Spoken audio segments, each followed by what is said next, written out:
Yes. It's 2:33. Yeah. Just got here about 3 minutes ago. I haven't gotten any phone calls yet, and I'm going to turn on the Wi-Fi so as to see if maybe I got an email. Uh, it's one of those situations where I went online and I didn't see anything docketed. Not that it didn't happen. Okay. But usually, after doing something, there's something online. I didn't see that anybody removed the protection order or the dissolution of marriage. Yeah. Now, I got to thinking about the state of Washington as the plaintiff. Yes. Is the actual plaintiff the state of Washington? Oh, or is it the prosecuting attorney? Yeah. I mean, who are they employed? The employer is the state of Washington. Now, I don't know who pays the actual income or the what's it called? The salaries of those that are prosecuting attorneys. Yes. But when you represent the state of Washington as a plaintiff versus Paul C. Budnick as a defendant, yeah, I think there's a little more than just not putting on the state court website any information about docketing. Now it says it's a repository, yes, but I just wanted to make sure that the state of Washington, as a plaintiff, didn't somehow communicate to the employees that represent it that, well, look at that. Oh my gosh, I'm over here, I'm over there. That it was okay to just remove from the docket and dismiss or not dismiss for whatever reason. Yes. The allegations of the two-count criminal complaint. Pew. Now, do you represent the state of Washington as a plaintiff, or do you represent the Jefferson County Prosecuting Attorney's Office? Does the state of Washington employ you to represent the state of Washington as the plaintiff in these criminal complaints? Now, I know that the straightforward analysis, yes, I'm a little concerned because I haven't got any phone calls. No. I haven't got any emails. Well, I don't think I have. Yeah.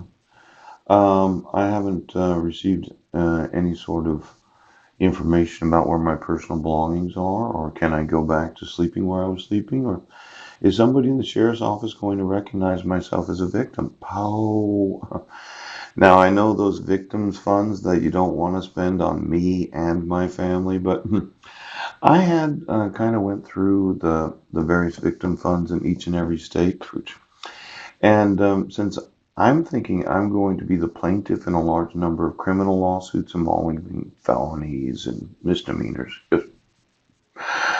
is it going to be on the behalf of the state that they file these, well, these criminal complaints against those in office? Is it kind of like what I got when you said I was in Brennan, Washington? Yes.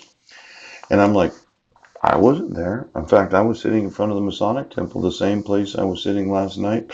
As I sat all night. Yes.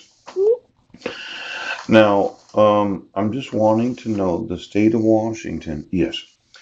Do you represent the people of the state, or only those in office that don't want me to have to use the prosecuting attorney's office?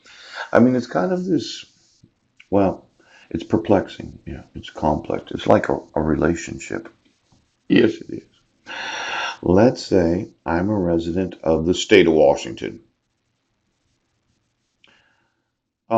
Did the employees of prosecuting attorneys' offices forget exactly why they're employed and why it's the state of Washington versus somebody? Yes. Now, I did mention, okay, that this false arrest that I've experienced for the last, well, pretty much 6 years. Yes. Somehow, after a failure to appear, it was the city of Squim versus Paul Budnick. Yes. Now, I know that I communicated what a citizen should respond. City of Squim again. Yes. And then the arraignment was the city of Sequim as plaintiff versus Paul Budnick. But somewhere in here it was the state of Washington. Coach. Oh, look at it. Here it is. Now, somebody maybe made a little error. Okay. Yeah. The state of Washington is a plaintiff versus Paul Budnick. Now, in the responses, yes, Jennifer Cochran, state of Washington. Poop. Deputy prosecuting attorney. Yes. Mr. Calgill, representing the state of Washington. Pow. Does it have to be the state of Washington that orders a 1077, or can it be a city? And considering, I don't know, am I still going to be admitted to a mental facility for thinking that I have certain rights being violated? Now, it would have been a lot easier if somebody had just told me what was going on. And since I spent all night going through the various felonies and misdemeanors and conspirators, yep, then the fraud and the deception. Is there anybody as an employee of the state of Washington that has an obligation to enforce my rights as a resident of Washington? Well, look at here. Oh, state of Washington is plaintiff. My public defender, attorney for defendant. Yes, they were named as the plaintiff of a 2-count criminal complaint where I wasn't in Brendan, Washington. Yes, where I didn't cyberstalk. Yes. Now, I was wanting to get to sue this state. So, since nobody wants to tell me what the fuck is going on, there's always a big question about who's going to have the biggest bill. Now, I know, okay. State of Washington, plaintiff, yes, versus Paul Budnick, cyber stalking and violation of no contact order. Yes. Um, exactly who does the government right now